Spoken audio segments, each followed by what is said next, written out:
During this Jubilee year of hope, Pope Francis has challenged all Christians to be tangible signs of hope to our brothers and sisters who are experiencing hardships of any kind. To meet the call of the Holy Father, our group investigated the issue of the elderly to learn more about what the Church teaches about this topic so that we could be a source of hope for those in need. According to Pope Francis says the elderly who often feel abandoned and alone deserve signs of hope. They are not of any less value or treasure. Their life experiences, their accumulated wisdom, and the contribution that they can still make is incumbent on the Christian community and civil society, which are called to cooperate in strengthening the covenant between generations.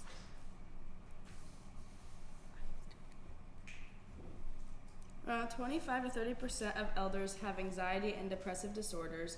Around 14% of elders have any kind of mental health issues that aren't as extreme, such as a loss of memory, poor sleep, confusion, or disorientation, while around 3% of elders have more extreme mental issues, such as dementia, Alzheimer's, schizophrenia, and despite this, around 55% of elders don't have the mental health conditions but may have other types of issues. Sadly, seniors with mental health issues is far too close to 50%. For the video, Matthew Estrade says, when you spend time with the elderly, you are expressing charity as a corporal work of mercy to visit the sick and our loved ones. But it's important to realize what they are doing for you in that moment. We picked Pastor Cliff Nechtel as our media influencer because he is elderly and shows his wisdom to young college students. He does not specifically talk about the elderly, but he embodies this topic by being elderly himself. A quote he said is, "Are you going to base your life on that which you can lose or on the eternal living God which you will never lose?" The Bible repeatedly states we must honor the elderly, specifically in 1 Timothy. They are wiser, more experienced, and by leaving them not taken care of, we deny our faith. For example, 1 Timothy 5, verse 1 through 2 says, "Do not rebuke an older man, but encourage him as you would a father, younger men as brothers, older women as mothers, younger women as sisters, in all purity." Another example is 1 Timothy 5, verse 8. "But if anyone does not provide for his relatives, and especially for members of his household, he has denied the faith and is worse than an unbeliever."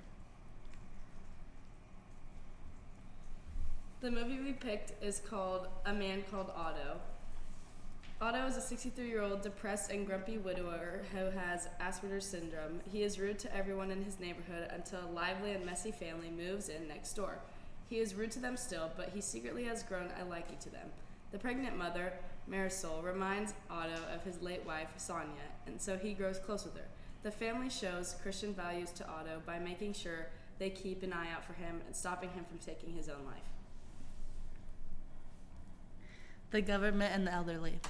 Positive moments in the government is government programs such as Medicare, Medicaid, Social Security, SSI, and SNAP make life more manageable. They reduce the number of seniors who go without enough food, clothing, and shelter. They spend a lot of money on the elderly. Negatively, seniors are the only people in our society who can't have a health savings account from which to pay bills not covered by health insurance. There is double taxation of senior savings. We found a organization in Oregon that helps the elderly called Hands On Greater Portland. Their mission is to provide seniors with fixed incomes and limited capabilities, free regular year-round yard maintenance, regular yard work provided by us, and they provide our seniors with peace of mind as well as a sense of connection with the community.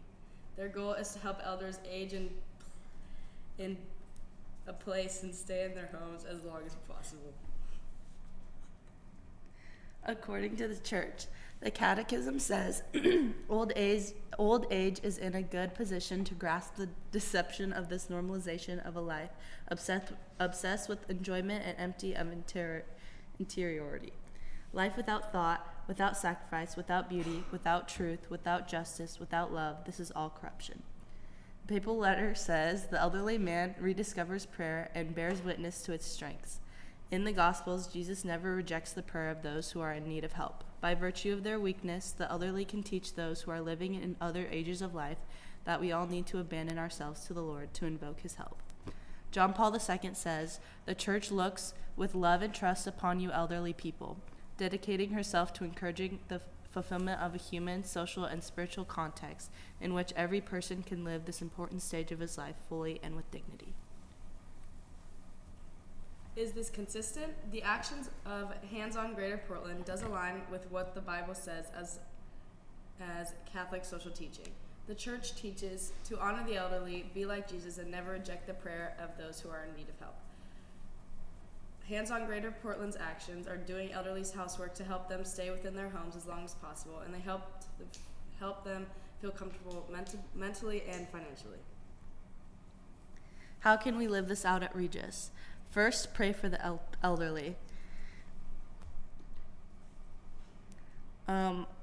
And then we can also spend quality time with others, or with the elderly, like spend extra time with a grandparent or a great-grandparent. Ask them about their stories and journeys to where they are now.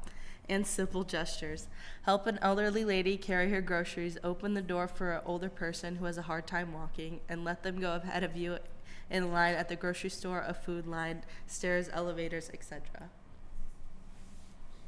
And this is our work cited. Take care, God bless, and go Rams.